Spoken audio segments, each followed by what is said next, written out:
can't quit because I got other people that's going to depend on me or looking up to me. And someone like my son, who's only 1 year old,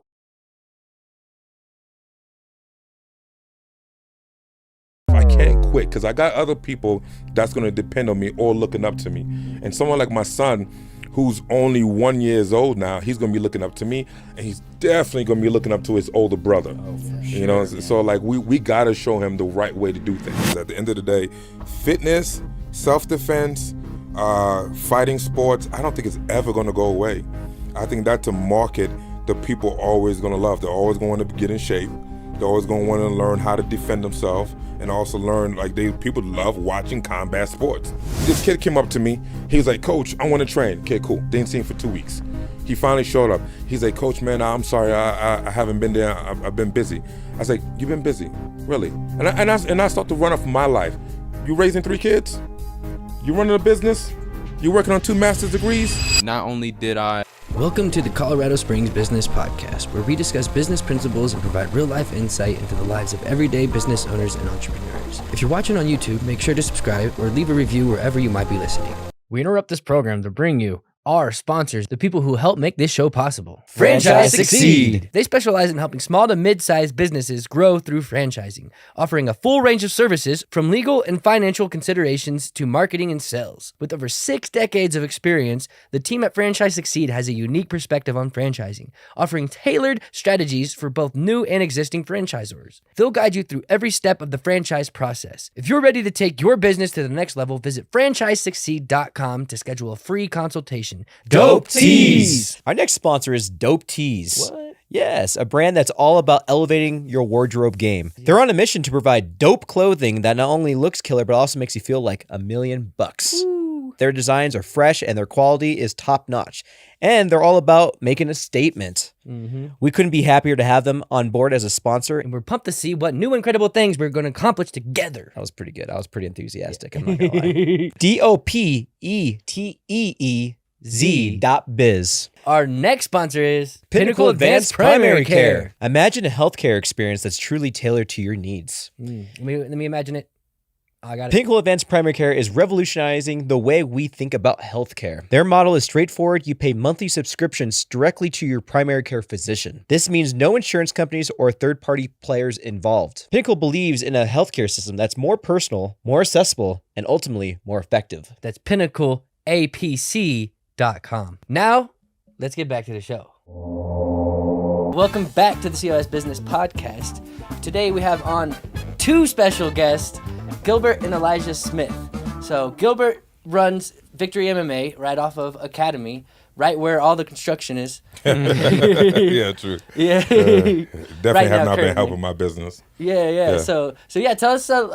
We'll let you take it off this time, Elijah. Yeah, so I think the last time I was here, I was, 2-0. Now that we're back in the game, getting ready for a fight, a lot has happened. So I just want to be able to, bring you guys into my world and let you guys, give you guys a little insight of what's going on, what's happened, all the transitions we've been able to acquire through this time. So, yeah, I'm ready to get into it. Well, it's been a year since you've been on, Yeah. almost to the day, I believe. Yeah. And a year ago, so you said a lot of things have changed, right? Yeah. When we last interviewed you, you were 2-0. Yeah. And you're having a fight. I think that was last December as well, right? Yeah. That third pro fight of yours. Yeah, something about December always. Yeah. I'm always active in December. Right. But yeah, like you said, I was 2-0, getting ready for my third pro fight, and I finally took my first loss, and from that I gained a lot of experience in the cage. Really learned about myself. Looking back at the fight, there was a lot of things that I knew I had to clean up and just get better. It was just an opportunity to get better. So now we're here. You wrote a song about it. Yeah, exactly. Made a song about it, dropped a music video, and September 1st of this year, I made my comeback. And not only did I come back with the win, I came back with a finish. And then now, like I said, we're getting ready for my 5th pro fight. Yeah, dang. That goes by fast. I remember when I made my pro debut. But yeah, we're making my 5th pro fight, main event championship, December 15th. You know, in Denver, Colorado. Finally back at home. We don't have to travel to Texas. So yeah, you know, it's gonna be an exciting one, and I just want to, you know, dabble into that and bring you guys, like I said, bring you guys into my world. Well, what a whirlwind, first and foremost, because anybody in business or in life, we all know about loss. Yeah. And like the humbling experience as it is to be defeated in something, right? Yeah. And it's how you take those situations specifically and run with it that will it'll make your character, who you are as a man. You're a young man, and you, like you said, you're on your 5th pro fight. Yeah. So let's talk a little bit about that. Like, how was when you had that loss? I'm sure it hurt. Yeah. Was there moments of like self-doubt, or did you want to get back in the gym right away? Like, definitely self-doubt. I mean, after the fight, I tried to not think about it. I tried to you know, move on, but it's just one of those things that, like, it's always in the back of your head, like, you know, you don't want this to happen again. So I think when I was going into my last fight, I wanted to make sure I was as prepared as much as possible. Like, I didn't want to feel like I was shortchanging myself. And throughout that fight camp, I was going through ups and downs, and, you know, trying to see, like, if I still got it. Like, you start having those self-doubt moments, like, what's going on? Am I still that same fighter? Mm-hmm. So to go back in there and get back on a winning streak, that kind of, like, that brings back your confidence. You're like, okay, we were able to learn from the loss, and we come back and we get a win. You know, we're not far off from where we're supposed to be. And then another thing that helped me out was I would check, like, other fighters, like guys who are in the UFC, and I would check out their first 3-4 fights. And if you see them, they all start out the same, almost like my story. So I was like, okay, this is part of the game. So I can't get, you know, too down on myself about this one loss. You know, it happens to everybody. It happens to the greats. Yeah. So were you like, oh, I can't be Floyd Mayweather anymore? Yeah. Damn. Yeah. That's the one. I'm like, man, I didn't want to take a loss now, but I mean, it's a blessing. It really is. It's eye opening. Yeah, you just got to keep going with it, and I guess that's where you figure out if this game is for you, the fight game. Mm-hmm. You know, some people, they take a loss and they're like, damn, I kind of don't want to do this anymore, and I went through those same emotions, and just kept going with it, just kept grinding through, and I'm like, okay, no, I'm where I'm supposed to be. I know where I'm supposed to be, and it's here. That's awesome. And it's right here. That's awesome, and I'm sure you have a lot of great teammates to lean on, your dad included, and yeah, definitely. Any words of advice from any of those, like your teammates or your dad during that time? Oh yeah, like there'll be times where you know, I have a bad day, and they just like, hey yo, they just remind me, everybody has their days. Every training session can't be your best training session. So especially, you know, when you're getting closer and closer to the fight, you start getting those emotions and people hitting you up, and you know, you're just on an emotional roller coaster. Obviously, coming off of a win as well, or off of a loss, you know, you don't want to go back to back on a losing streak. So just keeping those guys and my dad around me, you know, just keeping me motivated, telling me some of the stuff they're like, hey, like, keep up, like, that's a good jab. Okay, it's just little things like that just keep you going. You're like, all right. Little jabs. Like yeah, exactly. Just a quick jabs. little jab. The best kind of jabs. Yeah, not the bad jabs. Yeah, positive reinforcement. Yeah. Positive reinforcement. It matters. I tell you what, the thing that really showed me that Elijah is something special, I've cornered a lot of fighters, but the one thing that showed me that he was something special, after he got knocked out in the 3rd round, and mind you, that's my son. Seeing that was not easy, but I had to maintain my emotions, because if I get too emotional, then he's going to get emotional. But when I walked up to him, the first thing he said to me is like, I need to quit my job. The first thing he said to me in that sense was, I need to go all in. I cannot keep going halfway, missing practice, coming up with excuses. I need to be all in. Now I told him, I was like, I don't know if you need to quit your job. You still need to make money. Yeah. Okay, but that thought process really showed me that he's in this for real. Yes, we didn't win, but it didn't break him. He's already thinking on what he needs to do to get better. Like right after like I walk into the cage, his first words to me was, "I need to quit my job." And then like, and most guys, they crying, they mad, they angry, they like in disbelief or coming up with excuses or whatever. He's already thinking, how can I get better? Yeah. And that's special. I think it's just one of those things. It's like I always knew growing up that I felt like I was gonna be an athlete in something. I thought it was gonna be football. I didn't get that size. I didn't get the right size. So to be able to call myself a professional MMA fighter, I knew I always had the talent, some type of talent. I think just losing, it just felt like I failed my younger self. And I was like, I never want to feel that again, and just keep going. And like what my dad said, just positive reinforcements. Everybody has their bad days. It's how you come back from the bad days. So, we stay in the gym. And I thought about, like I said, I told him, I said, man, I think I need to quit my job. Because I'm like, if I want to make it to the next level, this has to be my job. This has to be my everything. Obviously, life happens. I can't quite do that right now, but that's where I was with my mindset. That's where I was trying to figure out, how do I get to the next level? Yeah. Because it doesn't get easier from here. Yeah, and the funny thing about it is that our careers really kind of mirror each other, because I lost my first fight in my third professional fight. So I went 2-0. I took on a guy that was 12-4. He had 12 wins, 4 losses, 16 fights. I had only 2, and I lost to a decision. He took on a guy, he was 2-0. He took on a guy that had 8 fights. So it's like we get these 2 wins, and somehow we kind of jump the ladder a little bit too high, and we take a L, and then we bring it back down to where we're supposed to be. And the lessons, and the thing is, because we come back down to where we're supposed to be, but we already tasted that next level, we are better now. We are 100% better. And from there, I just ran off wins, and I made it to the UFC. And I believe my son is going to be he's going to be better than me in that sense, because he has the same mindset. He has the same work ethic. And honestly, we got a really great team. We got a lot of guys in the gym that I'm just so proud of. The guys that's been coming up in Victory MMA, their attitudes is just throughout the years, these guys are getting better and better and better, more motivated, more determined.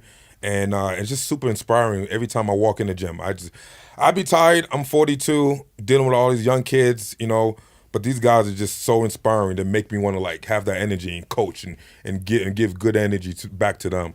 So it's a blessing. Well, let's talk about that a little bit more, because for one, thank you guys so much for sponsoring our show and supporting us and being there for us. But we've talked about the gym before in the past, and the growth of it, and the level of great fighters that have come into that gym. Yeah, we've not talked to you in, call it, 8 or 9 months now. What's been going on since last time we talked to you? I mean, Victory MMA has really grown tremendously. We've been through so many, I would call it generations of fighters. Back when I was the main fighter on the team, to we got a bunch of guys throughout the years, and I think the evolution is people keep getting better and better. But I also think I'm just getting better and better also as a coach. Yeah. I'm really learning more how to deal with people, because the number one thing about coaching, and if you talk to any real coach, it's not about the X's and O's. It's not about, the punches and kicks and takedowns and chokes. That's easy to do. You go on YouTube and learn how to show a technique, right? But it's really how to deal with people's personalities and how to relate to people. And sometimes sometimes I didn't do it the best, because my mindset is quit the bitching, let's work. And that may work for some, and it doesn't work for everybody. Right. So I've been really working on trying to relate to people to where they at, not where I want them to be, because they may not be ready for that physically, mentally, or emotionally. So sometimes the coach, I have to dial it down. Like last week, I told all my fighters, I said, you know what, we're going to have a low intensity week. Still going to work hard, but we're not going to be training 3 hours in a day. We're going to train maybe 2 hours, less rounds, less intensity. I'm going to pull back the reins, because we've been going so hard that now I want us to get a little bit of a recovery week, which is something I never do. Something I'm we need to be training. No, I need my recovery. Right. I honestly sometimes don't even believe in rest. Yeah. But as I get more and more mature and respecting people's bodies and respected, sometimes guys come from work, and then they come to the gym. I have to like, coach, I'm not feeling it today. All right, man, well, you came in, you got a little bit done. Go ahead and go home, take some rest. And before I'm like, they'd be like, hey, coach, I'm not feeling today. Okay, I don't care. Let's get on the mat. Let's go. Mm-hmm. So I think the evolution with that. Also, the gym has grown as far as like the connections we have made. Like I made more connections back with my old gym, Factory X, which is a world-renowned team. So now we going up to Factory X and doing some cross training with them. Big UFC guys, top 10 guys. We got other gyms coming to our gym now. We got a gym called the Black Sheep. We got a gym in Pueblo that's coming to us to train with us. So now we like really trying to bring in different people throughout the Colorado to really do some more cross training. That's something we didn't do a lot before. Yeah, we was kind of like just in our own world, Yeah. That's really how it was. I think the number one thing that I like, especially going back, coming back home to the gym, and I love cross training, but I love coming back to our home gym and just like showing whoever the newbies, like they'll watch us, and especially all the fighters or pro fighters, they'll watch us. So to be able to set that example of like this is the type of work that you're gonna need to put in if this. If there's guys that want to come in who want to, potentially become MMA fighters or boxing fighters, we're the ones who set the tone.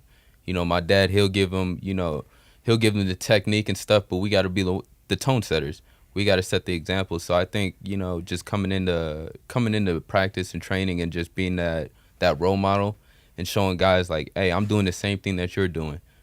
It just, I think it gives them a little bit of motivation as well. And then once you start getting those guys underneath you better, then you start having better training partners. Yeah, plus, we got a kid, this kid named Noah, and like he came up to me. He's probably like, I don't know, 11, 12 years old. And he came up and he was like, Coach, I watch all your fights. And then he was talking about my son. I watch his son fight. When he finished the guy this way, that way. Like he probably just went on YouTube and just kind of just watch all our fights. But then you start to realize it's like, we actually like an inspiration to the next generation. Or like the things that we do, and I say that for myself, of course. But even someone like young like him, you are inspiring the next generation, the next kids. They are watching you. Yeah. They are watching us. And to be able to show them how to do things the right way, how to be dedicated, how to sacrifice, how to go after your dreams, how to take a punch and give a punch, I think it's so motivational. And that's something I think Victory MMA do very well. Victory MMA. Victory MMA isn't just about a gym. It's a community built on hard work and dedication. Their classes like jiu-jitsu focus on technique over brute force, making it accessible to everyone. Or if you're into striking, their kickboxing and boxing classes are top-notch, teaching everything from footwork to punches with precision and style. And the best part, they're currently offering a 1-week trial for just $20. Really? That's insane. That's actually a really good deal. That's a great deal. Yeah. Head over to ColoradoVictoryMMA.com to start your journey with Victory MMA today. Epic Eyewear. Our next sponsor is Epic Eyewear, a remarkable veteran-owned brand that's revolutionizing the way we think about sunglasses. At Epic Eyewear, they believe that designer quality doesn't have to come with a hefty price tag. Their range of stylish, durable, and comfortable sunglasses is crafted to cater to all your needs. Each pair is a blend of contemporary design and practical features, ensuring you look good and your eyes are protected, no matter where your adventures take you. So, if you're in the market for a new pair of shades, remember Epic Eyewear. Check out their collection today and elevate your eyewear game. Our next sponsor is Planet Duct. Did you know what's lurking in your air ducts can impact your health and wallet? Planet Duct, a leader in air duct cleaning, uses the most powerful vacuum trucks in Colorado to ensure your indoor air quality is top-notch. They bring a whole new level of clean to your home or business, helping you enjoy lower utility bills, better respiratory health, and prevent damage to your HVAC system. And let's not forget about the dryer vent cleaning, essential for preventing fires and reducing drying times. Check them out at planetduct.com to learn more. Our next sponsor is Recon Marketing. What does every business need, Andrew? A bathroom. And what else? Marketing. Digital marketing, right? Okay. So let me tell you a little about Recon Marketing. We have around 30 years experience doing digital marketing. We offer paid search, paid social, SEO, web design, and we also have a new dashboard that we're offering our clients as well. All the data pull in there so our clients can check their data whenever they want. Did you know about that part? Find us at reconmarketingservices.com. It's funny about that kid Noah. He was telling me when I we were doing boxing drills, and while my dad was giving instructions, he nudged me over. He was like, "Hey, y'all, look up to you." I was like, "Oh, I don't think I've ever had like somebody fully come up to me and tell me that. Like it just hits you different. You're like, oh, okay, for sure, definitely. Now it's like I can't take a day off. I can't stop. I can't I can't be lazy because you see that there's somebody who's looking at you, and if you're doing the wrong things, they're gonna pick up on those tendencies. So it's pretty cool. It's funny. He even said, he was like, before he met me, he was like, he said I scared him. Yeah. Oh yeah. He said I scared him. I was like, nah. You mean, like intimidated? Yeah. Like I was very intimidating. I was like, nah, man. Once you get to know me and everything, like I'm really, I'm chill, laid back. I like to joke, I think that's another thing that a lot of people take for fighters. They think we're always serious, everything has to be. The real crazy caveman just want to beat each other up. And there are those though. Yeah, there are those. There definitely is. And of course, we have other people behind us that are definitely going to be looking up to us like our kids. Like for instance, Elijah got his daughter. And something new that happened last year. I got my son. He turns 1 today. I gave him I gave him his first football. Yeah, that was his birthday gift. We celebrated yesterday doing Thanksgiving. Yeah. So when you see this 10 years from now, happy birthday, Julian. And seeing Julian come to the gym, I got one video where like I'm holding pads and Julian just stops and just sits there, stands there, and he walks up to the ring. Like he's only 1, but he's walking very well. Wow. And just watching me hold pads and train someone. And it really makes you think like, I can't spend a day off. I can't quit because I got other people that's going to depend on me or looking up to me. And someone like my son, who's only 1 year old now, he's going to be looking up to me, and he's definitely going to be looking up to his older brother. Oh, for sure, man. So like we got to show him the right way to do things. You're fighting for something bigger than yourselves now. Yeah. Well, I was going to ask you too, Elijah, because it's very interesting now in today's world. They always say like getting into your parents' business, right? And a lot of kids don't want to do that nowadays. They don't want to get in the family business. But it seems like you've really, beyond just being a fighter, like you're invested in the business. Yeah. And so how has that been, and how's your dad inspired you to be more vested in it? I think the biggest thing is that within this past year, I've been able to corner a lot of guys for their fights and just be able to see how my dad operates during these fights and try to imitate that same emotion during these fights and try to coach these guys. Because like you said, there's gonna, like what we've been talking about, there's gonna be another generation behind me. So to be able to pick up whatever skill sets that he's taught me and try to pass that on to the next generation, that's my job. That's my job to keep this family business going. And I always felt like I always wanted to coach. Obviously not yet. But I do find a little bit of joy coaching and trying and just seeing guys get better.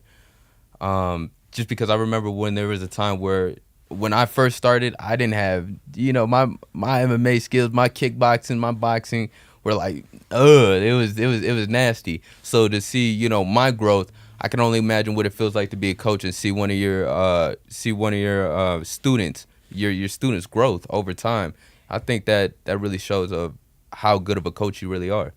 Yeah, man. It'd be interesting because, like I said, I'm 42, and I believe I'm still relatively young, but it will come a time when I can't do the things that I want to do, or maybe I shouldn't do some of the things I want to do, and to be able to pass this business on to someone like my son. I honestly feel like this is a business that's going to be around forever because at the end of the day, fitness, self-defense, fighting sports, I don't think it's ever going to go away.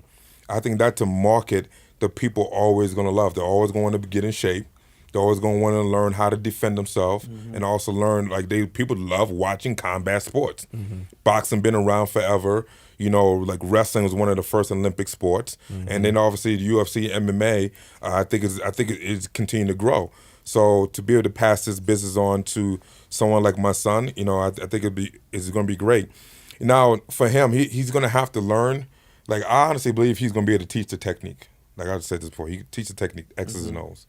What the number one thing he's going to have to learn is how to deal with personalities. Okay. You know, to deal with people who like, Coach, I want to be a champion, but don't show up.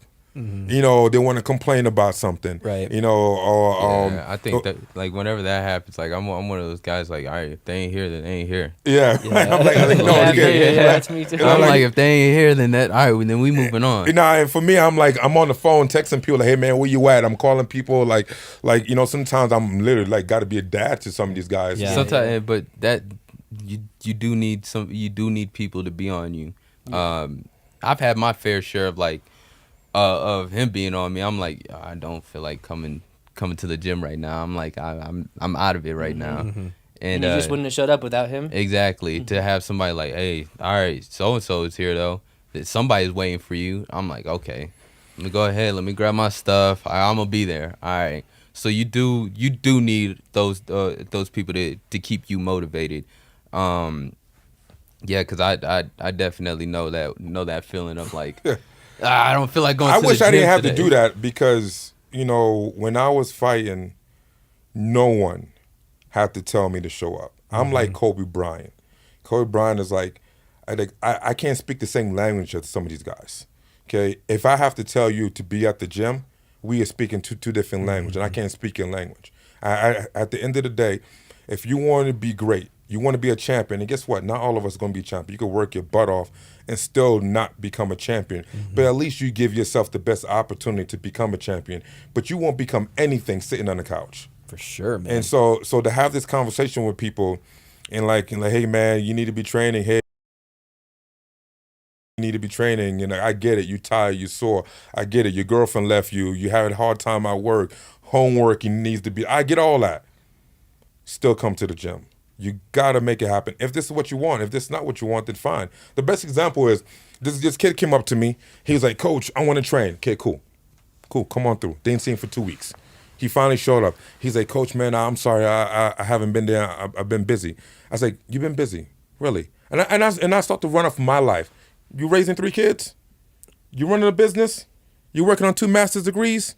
Are you training for a professional fight? All at the same time? No, I'm not. You're not that busy. I just wasn't a priority, or the gym was, or training was, or wasn't. Now, if I was a fine piece of butt, I would say the other word, but I don't want to curse. We'll add it in. If I was a fine-looking girl, you would find a way to get to me. Okay? Nothing would stop you. You would put everything aside, and you would take time out to come and hang out with me. But because I wasn't a priority, you didn't show up, and now you quote unquote busy. And that's the problem with this generation. They find ways to make excuse.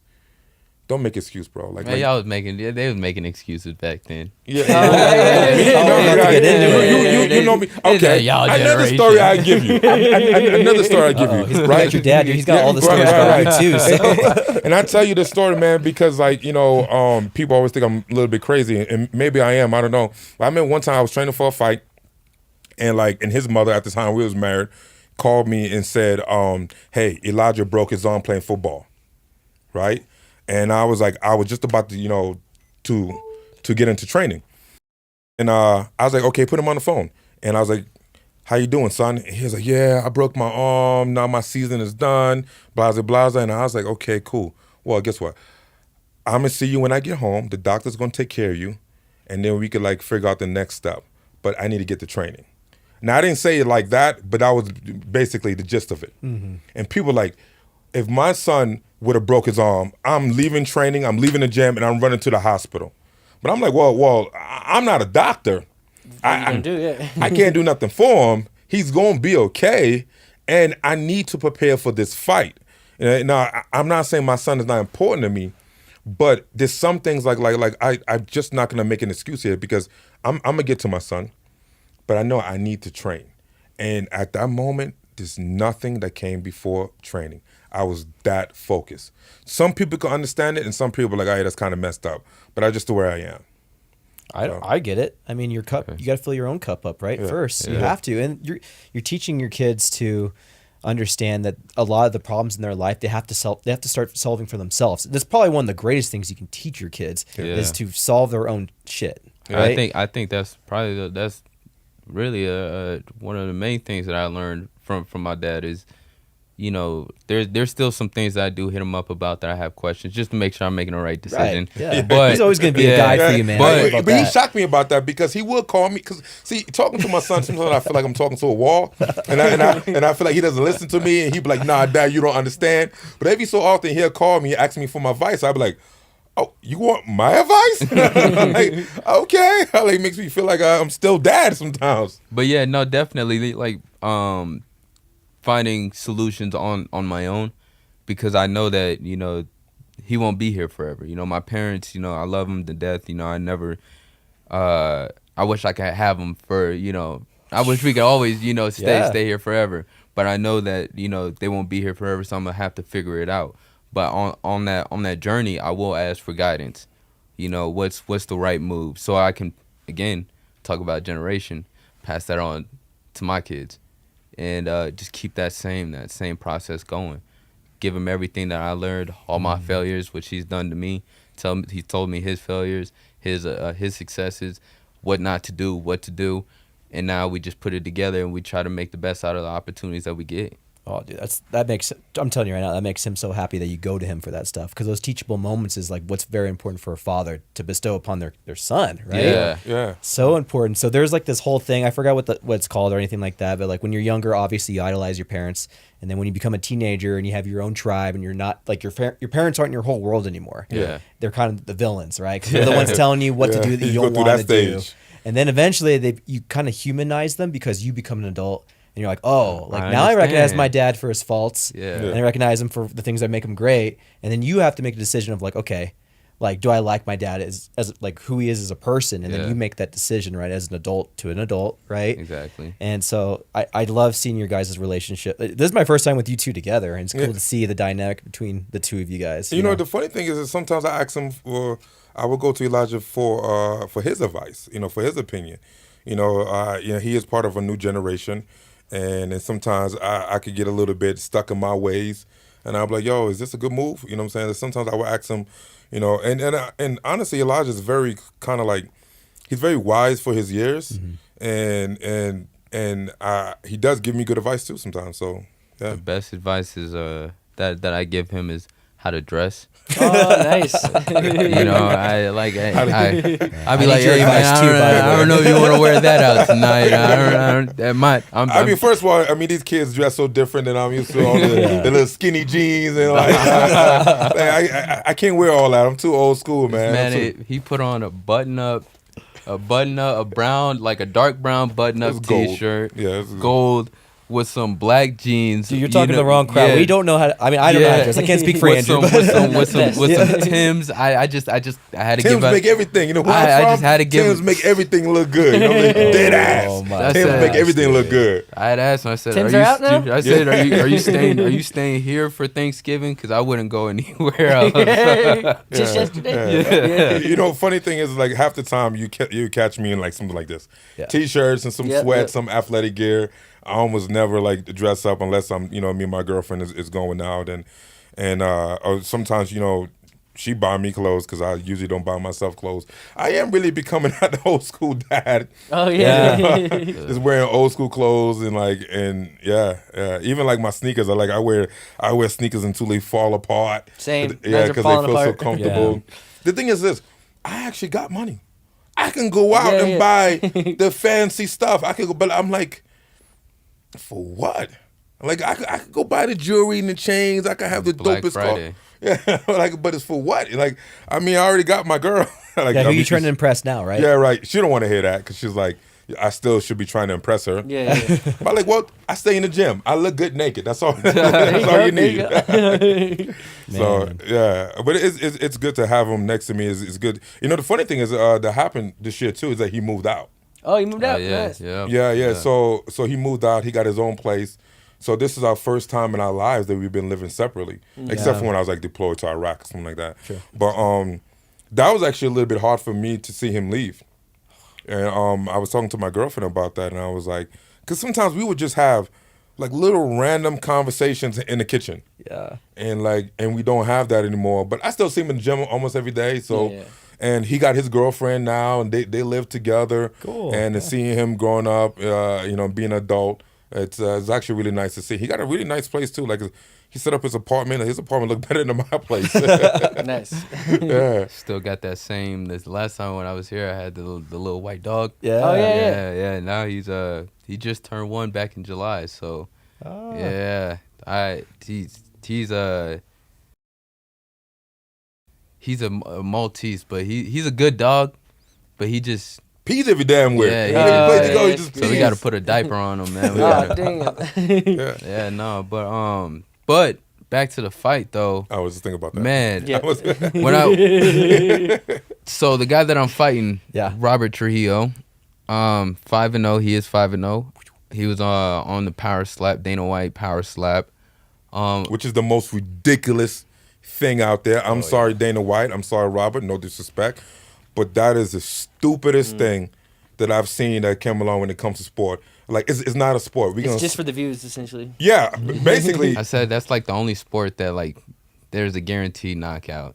That Well, is, You're Yeah, defenseless. Yeah. That's how they're making the money. Just on clips and social media clips and stuff like that. Because, like, no one is going to pay to watch two people slap themselves. I mean, it's just kind of stupid. But We're going to clip this and everyone's going to be like, we're all paying to go watch this. no, 'cause I'm pretty sure everybody Yeah. agrees.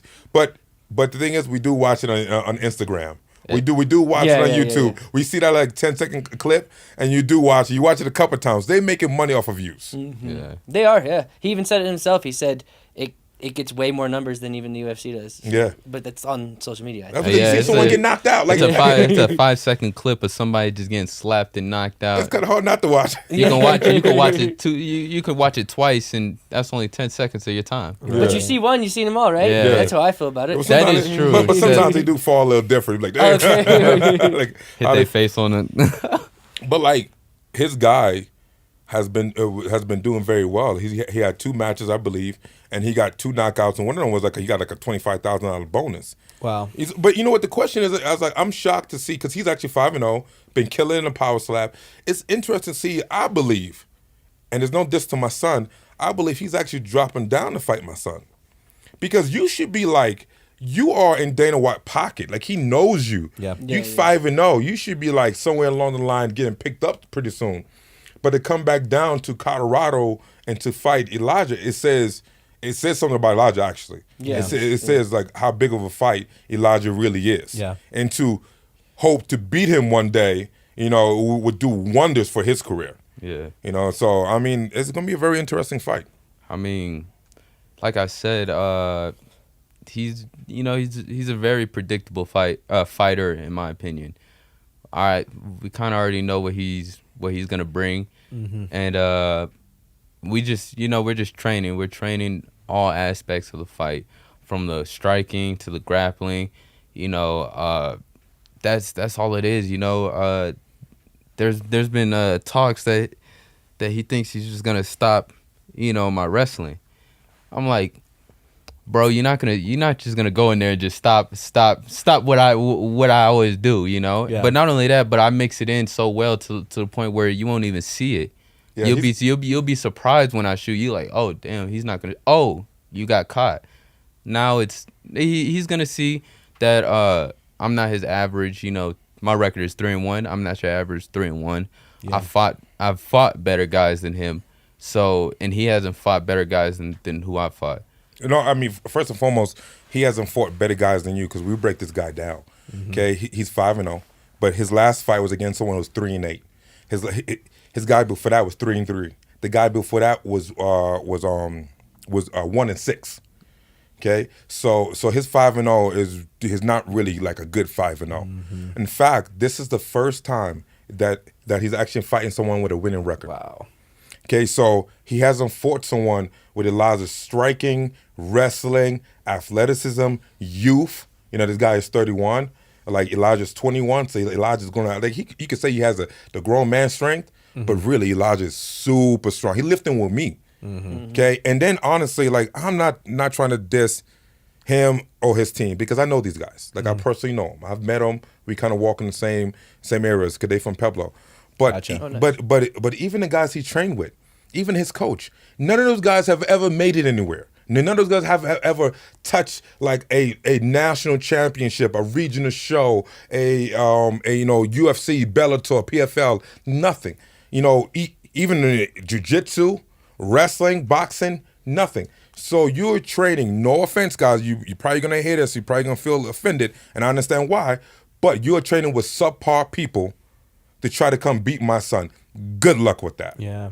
Good luck with that. On top of that, his last fight was about a year. It was more than a year ago. Ooh. Yeah, so because you've been doing power slap. Yeah, exactly. So you've been slapping each other. We've been training. Yeah. Not just training, but being active in the cage as well. Mm-hmm. So it's not like we took it. We just been training this whole time. We've been fighting as well. Right. Mm-hmm. You've been active. Yeah, You exactly. see it on your face, actually. Yeah, exactly. He was pointing like we came straight Hell, from my face a little bit sore. My nose, Dustin Jacoby kind of touched my nose a little bit. So it's like one of those things. It's like, man, I hope, like you, like what my dad said. Mm-hmm. I think, personally, in my opinion, I am his biggest fight. Yeah, There's just by numbers. Yeah, there's you no look at- question about it. Yeah. So I hope he's bringing it. I hope he's training hard, because, man, we've been putting in work year after year after year. We're not just training. My last fight, I wasn't just training for that fight. So this fight, I'm not just training for this fight. I'm training for what's next after this. What's to come after this? Because they only, like I said in the beginning, it only gets harder from here. There's not like I go on this, 3-4 fight win streak. Oh, now you're about to fight a debuter again. No, once you get to that point of having like a certain amount of fights, Yeah. you're not gonna keep getting these debut guys where they're coming straight out of amateur. It's just gonna keep getting tougher, especially it depends on what promotion you're fighting for. Me, this promotion I'm fighting for, Colorado Combat Club. Usually I fight for Fury. Fury has and Colorado Combat Club, but Fury is just known to be that, probably 1 or 2 feeder to the UFC. So you have guys coming from not just the United States, but from like different countries. You feel me? So it's like you're really getting the best look from every fighter. Like you're getting ready to face the best fighter that you could possibly face, and it doesn't get easier. So Yeah, and we are definitely preparing for that. We are preparing for him. Like, I don't think he understands the level of preparation that we are doing. The another good thing about my son, and he actually said this in the last time he was here, the fact that he records every sparring round and sit back and watch it and pick it apart. And to like, if he got hit with something, why? If he did something good, why? The question is not the what. Everybody care about the what. Oh, I got a good punch, or I got punched. No, that doesn't matter because it already happened. It's the why.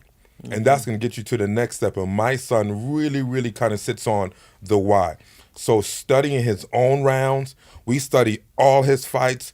We study the guys that he fought and what happened to them. Because all the guys that he beat went on to fight and lost again.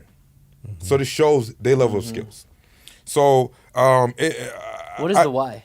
Huh? You said he studies the why? Yeah, like for instance, if me and him are sparring and I caught him with a hook, why did that happen? Oh, okay. Nice. Maybe he dropped his hand, maybe I timed it, maybe he came in too aggressive. So we studying the why. or So maybe to make he set it up. Yeah, maybe set up so to make sure it doesn't happen again. Like, listen, I will say this about Robert. I do believe he's a tough guy. I do believe he's gonna come in with his best.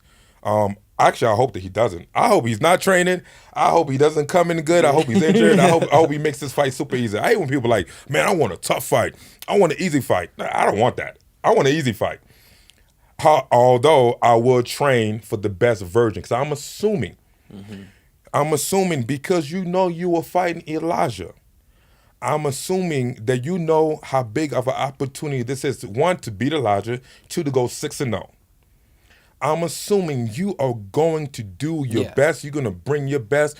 And baby boy, you just know we're going to prepare for that. So I'm so excited. It's the main event title fight. What's the location again?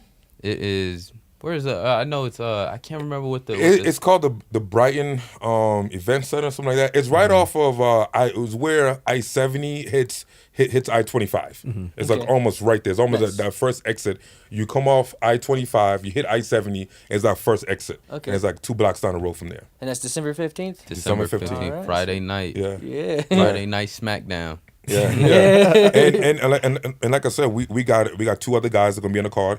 We got one guy. He's gonna be fighting an amateur fight, Darius. We have another guy, Justin Campos. He's gonna be making his pro debut. Long-awaited pro debut because the guy got so many amateur fights. He got so many kickboxing fights, but he's never had the opportunity to go pro. Because he's in the Space Force. Every time we get him ready, he got to go to work, or maybe an injury, or someone pulls out. But he's finally making his pro debut. And the other piece is like, now we are training with Factory X. Factory X is my home. Like I helped build that gym. I mean, I was probably like a little small piece of it, but I know I put some bricks down in that gym, and that gym got a bunch of champions. In fact, the next day, Brandon is going to be fighting for the flyweight championship in the UFC. Brandon Royval. Yeah, and that's the type of people that we are preparing with, besides the guys we have in the gym. So I'm saying, like, I mean, if Robert surprised us, man, I don't know, I'd be shocked. But I just don't see how this kid could win. We gonna take away every option that he has to win. Yeah, he's gonna find out the hard way that, like, one is just gonna be hard to track me down. Right. He's a shorter guy, so it's gonna be hard to reach me. I know what he's gonna. I already know what he's gonna be looking for. Those overhand rights, the big hooks. He's gonna be looking he's gonna be looking to stop the shots, which is cool. But can you stop 10 shots though? You can stop 1, but can you stop 10? And 10 different ones. Yeah. Not the same shot. And the thing about Robert is like, make it so easy for us is that we know he got power. So we just pay attention to his power punches. We know he's not a big head kicker. He's not a big kicker. He's definitely not a wrestler. He's not going to double leg Elijah. In fact, a funny fact is, out of Elijah 8 fights, which is 9 fights, he has never been taken down. Wow. Yeah. So good luck on that. And even if you happen to get him down, your jiu-jitsu compared to Elijah's jiu-jitsu is like, honestly, no offense to Robert. I know once again it's going to sound super offensive. We're going to sound super cocky. And hopefully we don't have to eat our words, December 15th. What they say, knock on wood. Yeah, knock on wood. That's tobacco wood right there. Yeah. I just don't see a way that he can win. He don't have experience like the way Junior Cortez had. That's another thing. Like when I fought Junior Cortez, I know what you were saying when we were at Factory X. No. When we were both how we both came up in our pro career. Oh yeah, Junior. Stepped up. Yeah, how we stepped up, how we ended up matching up with Junior Cortez is that initially I was never supposed to fight Junior Cortez. We just went through a whole bunch of different opponents that kept, turning us down. I remember, yeah. Yeah, that kept turning us down until it got to a point and it's like, all right. We got to fight someone 6-2. Yeah. Somebody who's coming off of, the Dana White Contender Series. He's been at the highest or close to the highest level. I would say that's the highest level right there. Right. You damn near get a contract if you win in a crazy fashion or in a good fashion. So he's felt what the next level has felt like, and that's something that I know for sure that Robert Trillo hasn't felt. He hasn't felt that next level. I have, so I know how to deal with it better. He's gonna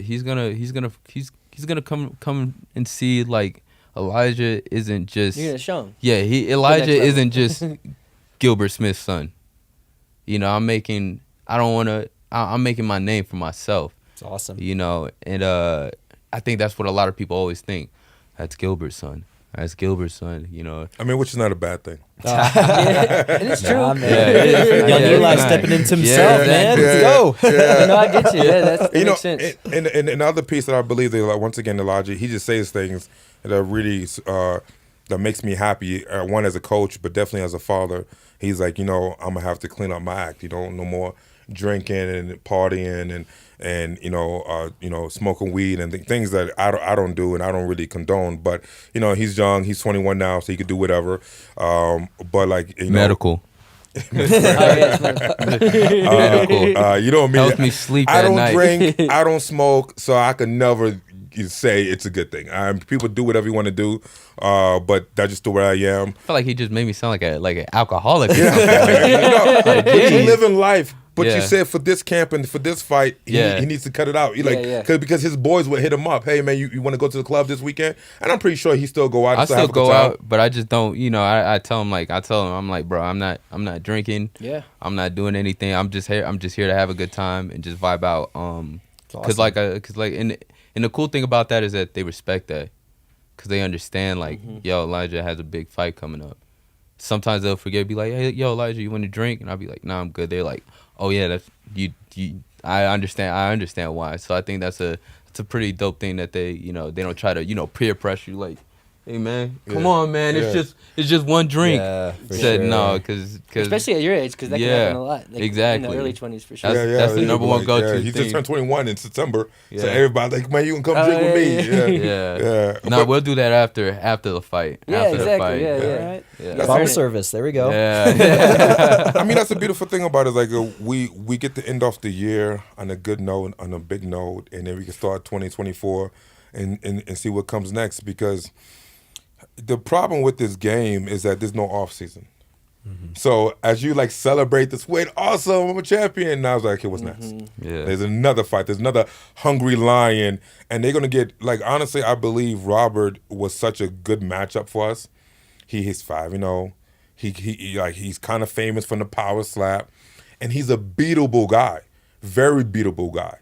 But the next guy is probably gonna be less known and even tougher. Yeah. So it's like it's gonna be less motivated to beat that guy. I think this is gonna be like those type of fights. Like, okay, you beat a 5-0 guy. Okay, now since this guy is 5-0 and he has a name behind him, all right, cool. Now we're about to give you somebody who's probably like maybe 8-2. Mm-hmm. That's kind of what that's why I always train. Like, I don't train for obviously we're training for this fight, but you got to always think like there's somebody else who's tougher. There's always somebody else who's better. Somebody who's some willing. D1 wrestler, some yeah. crazy kickboxer, some crazy jiu-jitsu world champion. Like Elijah's going to start getting into that realm that we can be dealing with specialists that's highly advanced in their area, coming from a team that's like well known with killers and these are things we have to be prepared for. And that's why like in training camp, like Elijah said it, like we don't train for just this one person. We train for the best of the best. And because we want our career to go to the highest level. Yeah. So we got to train at the highest Junior level. Cortez, if you fight him again, Oh man, what's going on with that? I would love to. You gonna run it back? Yeah, I would love to run it back. But first, I want to reestablish myself. I want to reestablish who I am, and just keep building up on that confidence. I'm not the one who I'm not gonna sit there and look for that rematch. But if stars align perfectly and they're like, yo, this will be this can get you right into it for the ticket for the big show. Oh yeah, give me that back. Let me correct a lot of the errors that I made in that fight. And I truly believe even now, like if I fought him tomorrow, it would be a different kind of outcome. It would be a different outcome for sure. Especially a different type of Elijah he would totally see. Yeah, and regardless of fighting him again, Yeah. I mean, I really want to thank him.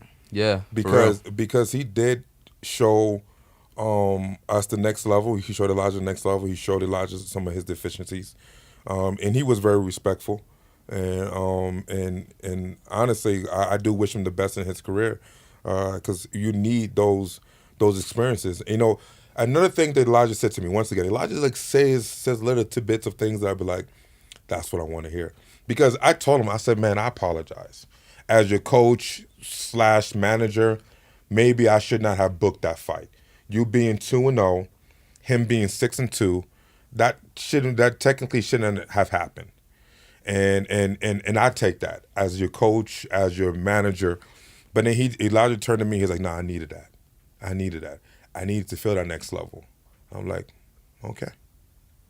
All right, I love that positive mindset. Because some people would take a failure and let it break them. Or you could take a failure and let it build you. Like, we know the secret ingredient to success is failure. If you don't know how to fail, you won't know how to succeed. And that's a fact. So I really appreciate Elijah having that mindset and being taking that, and so he could grow and just become the best version of himself. Yeah, Elon Musk says, if you're not failing, you're not innovating enough. Right, Yeah. right. I mean, even in fighting, he's talking about business, but even in fighting, I literally watched that. Speaking of that, I watched the documentary, the space one. Oh yeah. They tried I think they was trying a lot of probably 10 times to get I don't know what they were doing, but they tried multiple times to do something in space, and finally the last time they tried it, Elon Musk, he was like, no, we're gonna do it again. Was it the Falcon 9? Yeah, landing? that's what it was. Yeah. And I was like, damn, we're not just talking, we're talking about billions of dollars. Oh yeah. Oh yeah. Billions of dollars. It's shooting out millions of dollars out of the bottom of it. And he's like, nah, we failed it, multiple times, but we're gonna keep doing it. And eventually they got to where they wanted to be. They did everything that they wanted to get out of that. So it's that is a powerful quote. Yeah, I think it's huge. Yeah, and with business, to relate things back to business with fighting, I when I do sales calls, I study my sales calls because I'll record them just for my own personal thing, and I'll go back and listen. And okay, what did I do here? Where did I go wrong? And you learn from those failures. Studying okay, things didn't go exactly. For some reason, I was stuttering right there. Why was I stuttering? I had a sales call last Friday. In the middle of it, I'm killing it, and then I just forgot where I was. I was just blanked out. Just blanked out. I was like, oh crap, I'm fumbling.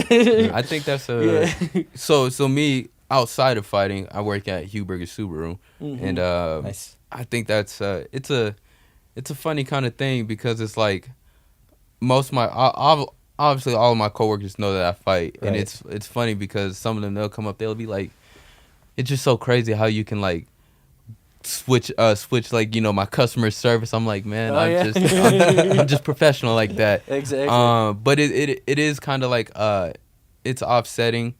Because you after work, when I get off of work, now it's okay, now I gotta go punch somebody in the face. Yeah. So Maybe that makes work a little bit easier because sometimes you feel like punching someone in the face at work. He'll come to me and be like, man, my coworker pissed me off. And let's go punch this guy, not your coworker. Or you go to work one day, your face looks normal. You leave, you go train, and you come back to work the next day. Now you have a black eye. Domestic And violence. Tony, with Tony. Yeah, you got your customer who you're dealing with, and they're just staring at your eye. You're like, can you not look at this one? look at my good eye. Yeah. And the thing about failure too is failure is really, really great, but it has to be done correctly. Yeah. Because you can do something. In other words, you can't cut corners.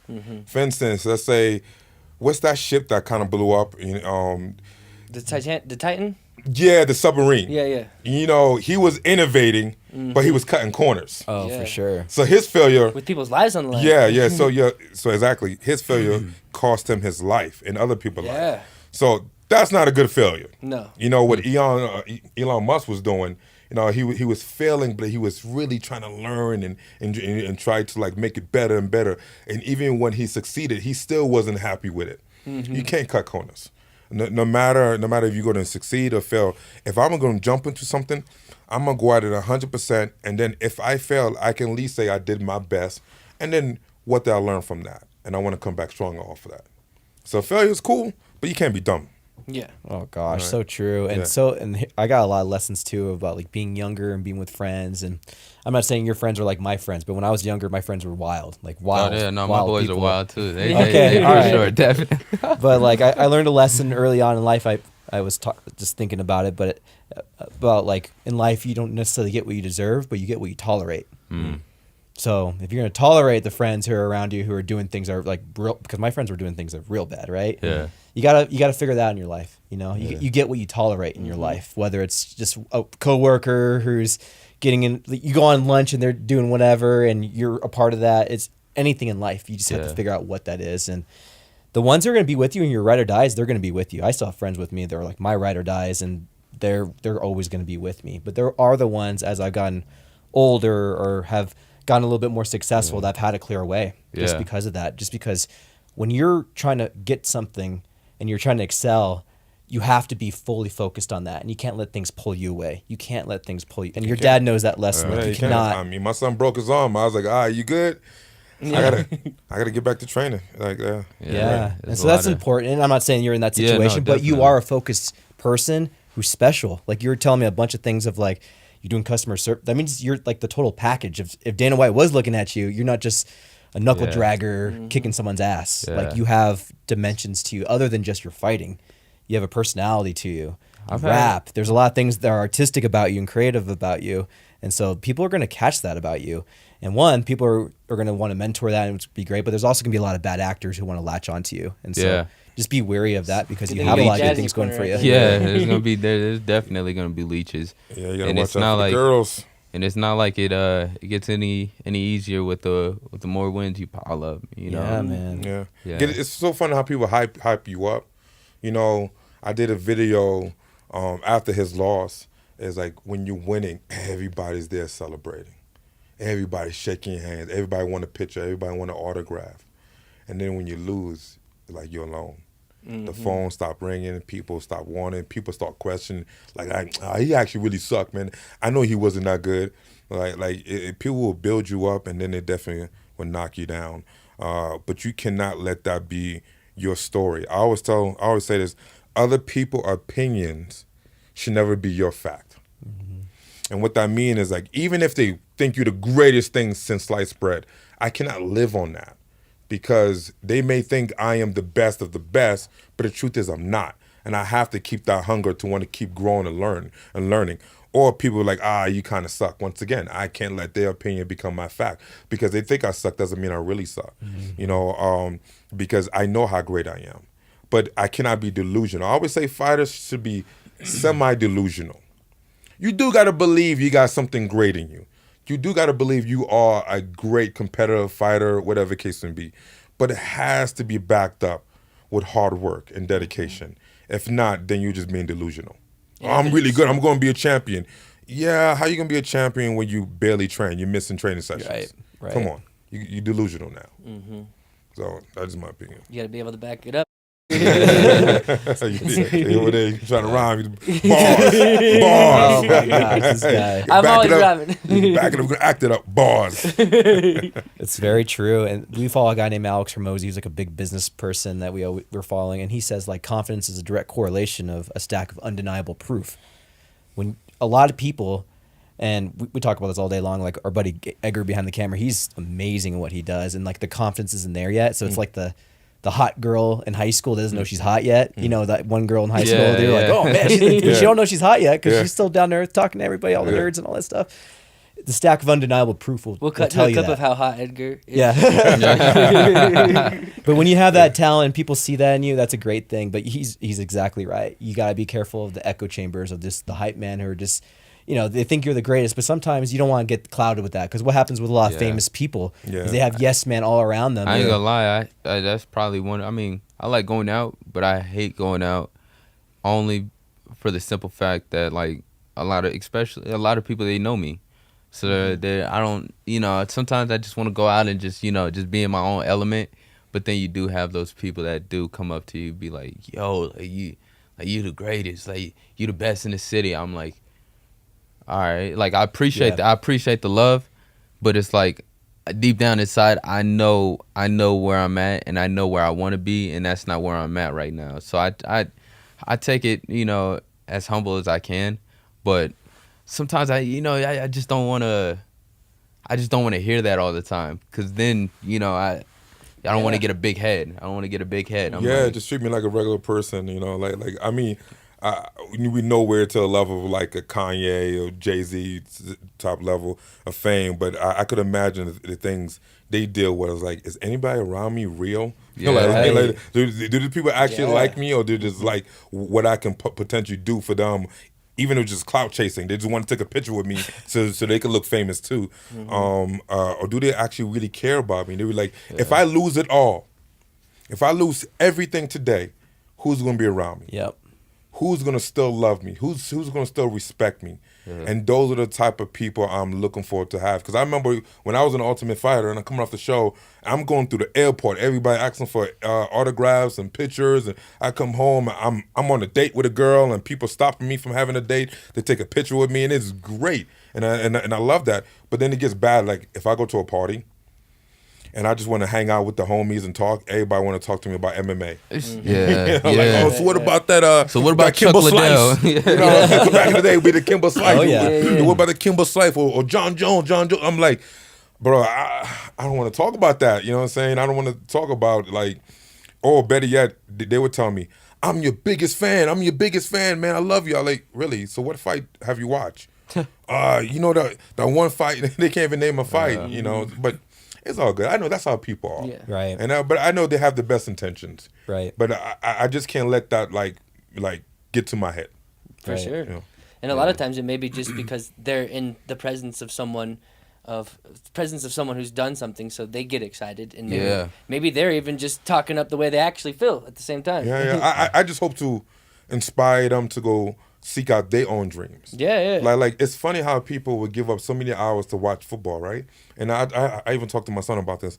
You would sit down and watch hours and hours to watch people play their dreams out, but you won't go pursue your own dreams. You spend more time, money buying all the gear, all the T-shirts and helmets and footballs and everything. I think that's one reason why, like, I was playing flag football, and then I won because I got cut, man. I was like, man, I ain't doing this no more. But just the feel, like, I don't know, those guys, they get so competitive with flag football, and it just in my head, I'm like, I'm not going anywhere with this. Like, I like, what am I gonna get signed or something? Like, there's nothing to it. Don't get me wrong, I love, just playing football, just here and there, but there's guys who really take that flag football or like semi-pro serious, like, to heart. But I'm like, damn, if I get hurt, who gonna pay my medical bill? Yeah, well, I mean, so it's like one of those things. It's like I correlated with with MMA. It's like, all right, cool. If I'm watching these guys, then I can learn from these fights what they do, and then we could do it in training. Yeah, study it. But I'm just saying how people, and I'm not gonna name no names, how someone would skip practice to watch a 49ers game. Oh yeah, no, I'm skipping. Yeah, like I'm not gonna name no names. But but this particular person texts me, "Hey, Dad, I'm that's it." You're 1-year-old, right? I can't make it a practice because the 49ers playing. I'm like, that's funny. You're gonna stop pursuing your dream to watch someone else play out their dream? Yeah. Oh my goodness. They don't care about you. They're not stopping to play football to watch your fight. We got parlays going on, man, where there's money to be made around here. Yeah. Okay. I'm like, all right. Well, hopefully watching that football game is gonna help you. But I mean, but the truth is he don't really do that too often. Like even last Sunday, the 49ers was playing and we had a training session, and like, okay, training session's at 2:00. He texts me, "Hey, can we do it earlier?" And I'm like, "Why?" He's like, "'Cause 49ers playing." I'm like, okay, but I appreciate the fact that he at least coming to train, right, and not gonna skip practice. So I moved up the training session, and I had to do it for everyone.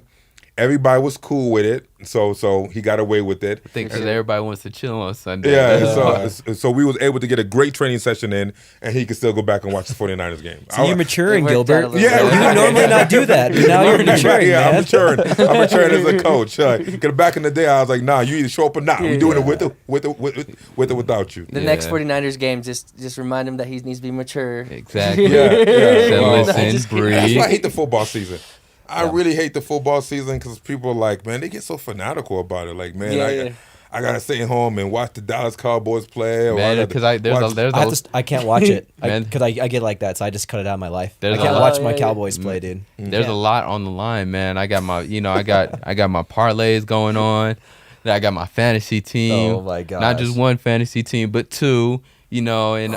Yeah, there's but the game is gonna happen, and they're gonna win or lose regardless if you're watching or not. Yeah, that's how I feel. Yeah, that is true. But it's like, to see what's going on. I like to be updated. Like, all right, I know, Christian McCaffrey has 40 yards and I need him to get 60. It just gives me more hope. Like, okay, this parlay might hit. Oh yeah. I'd rather sit back and just let it happen, and then I go look at the tail end. If not, my anxiety level. I think my anxiety level will be even higher. Like, cause then I'm like, man, I don't even want to check it. But I want to check it so bad. Yeah, I could see that. So if I could see like what's already going on, okay, I could already plan. I can see. Say if he has like five more yards to go, and it's like 30 seconds left in the fourth quarter, I can put my phone down and be like, I'm not hitting that. It's not gonna happen. And they're on defense. I know.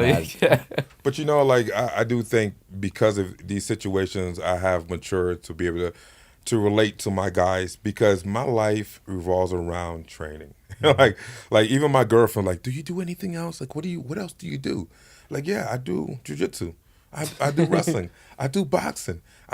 She's like, do you do anything outside of the gym? I watch MMA at home. Okay, do you do anything outside MMA? I don't. Like I used to puzzle.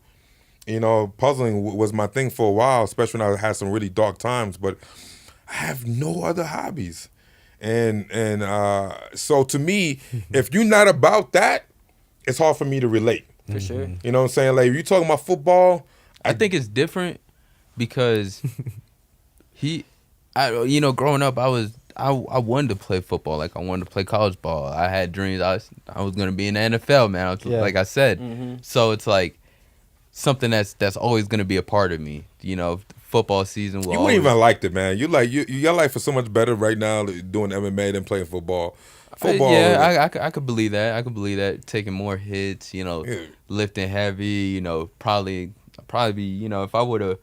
They probably would have put more weight on me. I'd probably be walking around like 185. Oh, yeah. Yeah. You see, like, people think that MMA is like a brutal sport, but damn, football is like next level. Football is way worse than MMA. Just because of the fact that, like, 100%. you play a game every Sunday. Or every Monday, whatever. So Sunday, Monday, how many concussions happen per game? Yeah. So, like, or even just the pressure on your yeah. joints, on your knees, your elbows, your shoulders. Like and the small percentage of people that actually make it, it's so small. Yeah. And also, like, when can you start? Because like the sport of fighting, you could start later on in life. And football, like, you got to start like how old? I don't know. You could probably tell me, but you got to start earlier. I mean, at least high school. High school. That's probably the latest that you can start. But it all depends on what grade. If you start junior year, very few people have you would have to be like some type of freak natural athlete, or like you probably maybe you didn't want to play football, so you was playing basketball this whole time, and you just happened to pick up on football and those last run fast. You were just a freak athlete. Really. But the torture on the body, and like every Sunday. And the other piece I didn't like about football, and the reason why I didn't play it is because you wear a helmet. And what I mean by that is, like, if I'm going to do something, Go ahead, Dad, go ahead.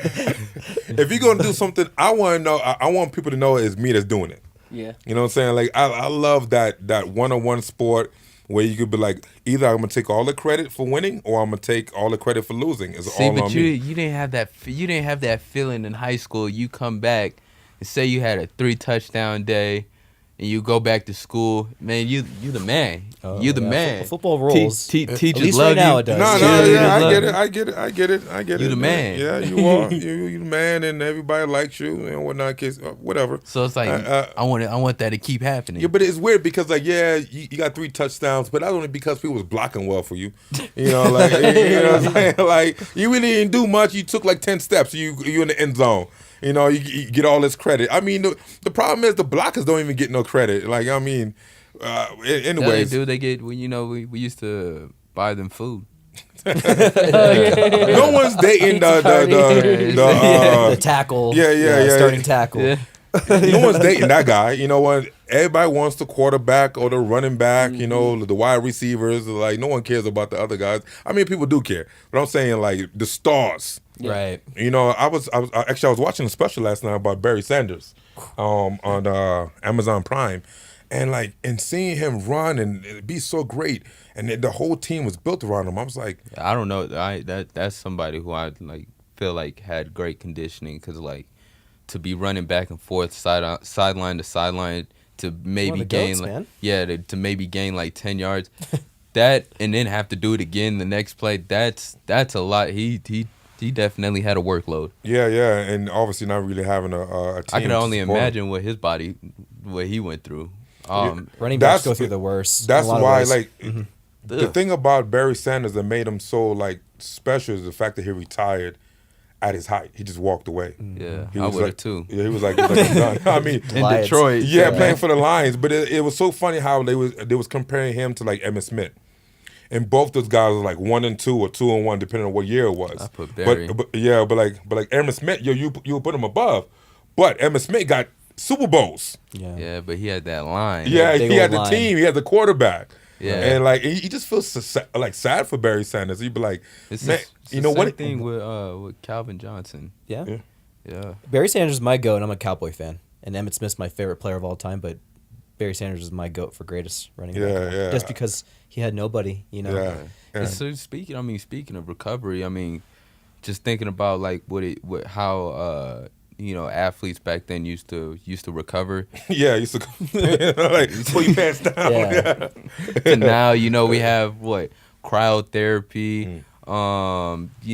Guys are getting their massages weekly. You have your chiropractor. Physical.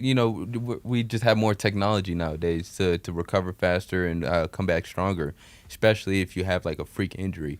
Well, I would say it's almost the same technology, but I think we have more ability to be is more accessible. Yeah. And they have more knowledge. Like these are things that are important.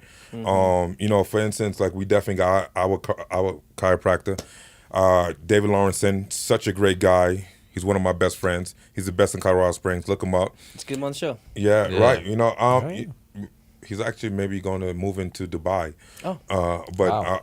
I will talk to him. And then this Sunday we are going to Sun Water Spa to like just sit in some mineral water and just kind of decompress our awesome. body. That's great. There's things like that. Like when I was coming up, I didn't do. Yeah.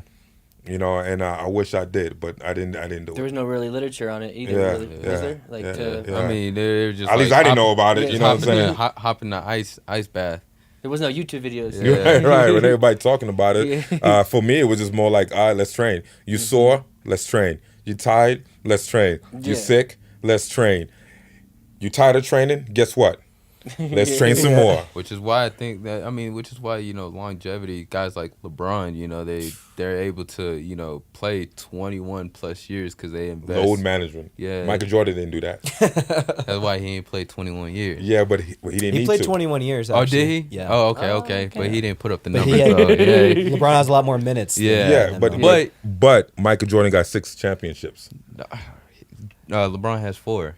Okay, 6 is more than 4. Last time I checked. Nobody. You can't call. No, that's another conversation for I was another saying, day. like- What I was gonna get to was how much he invests in his recovery on his. Obviously us fighters, we don't have off season, but we could still do invest in ourselves to come back better. Within the week, sorenesses, bruises. I think that's the biggest thing because a lot of guys, they just after training, they go home and they eat, sleep, then they do the same thing. Then they wake up, oh man, I'm so stiff. Yeah, like I told him, I was like He's been putting me on he told me to start, rolling out and stretching out before. foam rollers, or even like I told him about the cold showers. Like one of the things you do, you get into the shower, like 30 seconds, and just like have it cold. And, and those things can really heighten good blood flow. There's a lot of science behind of it, and and these are things that like we don't want to do because it's like sometimes uncomfortable. But it's, Every time, that's what I've heard. Yeah, every time. But it's great. And like, listen, Elijah is 21. I know. Like, first of all, I didn't have my first fight until I was 27.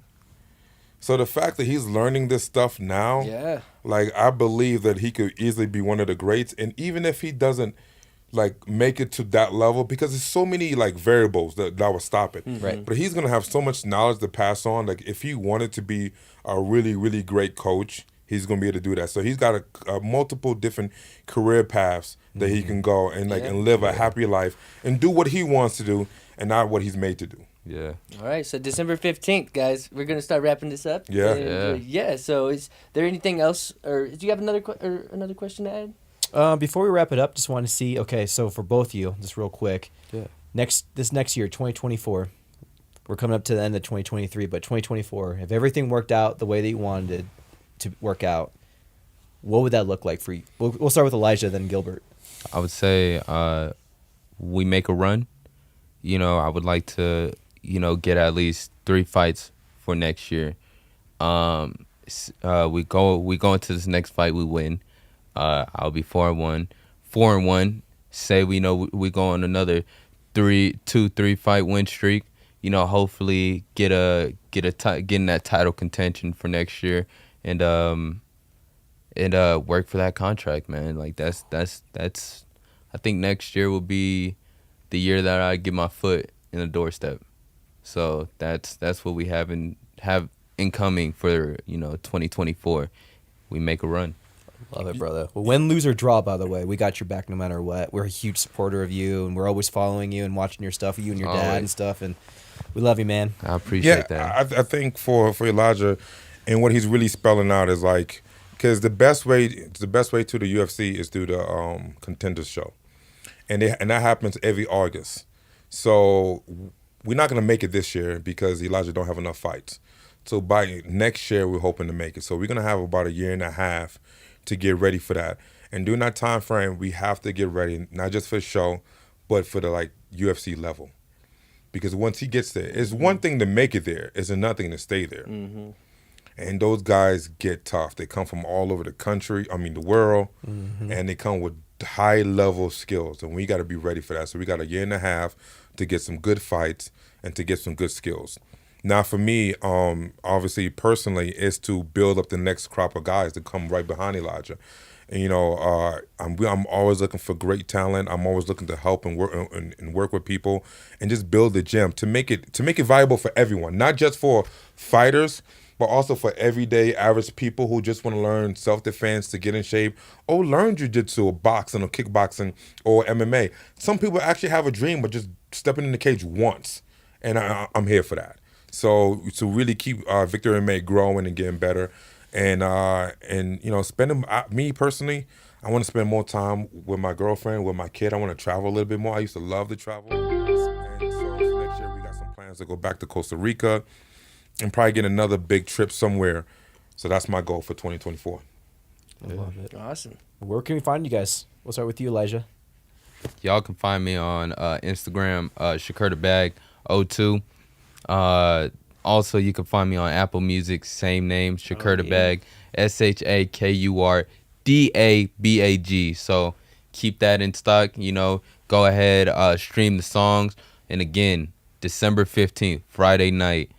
You don't want to miss. Grab your tickets. They can literally find you. Yeah, exactly. You can literally find me. It's here in Colorado, or not Colorado Springs. It's in Denver, Colorado. So not far. We're looking around maybe probably like an hour and a half, depending on what time you leave for traffic. Mm-hmm. So if I don't see you there, all right, then me and you gonna fight. Okay. That's the problem. Yeah, and remember, it's Shakur, like Tupac Shakur, and the reason why he goes by Shakur the Bag, because Shakur is actually his middle name. Because growing up, I was a Tupac fanatic. So I named him Elijah Shakur Smith. They caught the guy. You know that, right? Yeah. They killed Tupac. Yeah. Just recently. Yeah, that's a whole nother. But it's about a month old. Yeah. As far as finding me, you can find me on Instagram at Respectfully Gil, just how it sounds, and at Victory MMA CS. CS stands for Colorado Springs. And also on YouTube, I have a really big YouTube page where I put out a lot of instructional videos, free videos. On that page, you can see our sparring. You can literally see me and my son sparring, punching and kicking each other. You can see how we train, our technique. And sometimes I try to promote little funny videos just to kill the whole monotony of just seeing arm bars and jabs. Yeah. And that YouTube page is on the Victory MMA, Colorado Springs. Love it. Fantastic. sir. Well, sweet. Yeah. Well, this has been a great episode, guys, and it's always a pleasure having you guys on, and Thank you. you know, we always support you guys. So yeah, Yeah, we for appreciate having the us. support back too. Yeah, no, thank you guys, man. All I right. appreciate Well, it. this has been the COS Business Podcast, and we'll see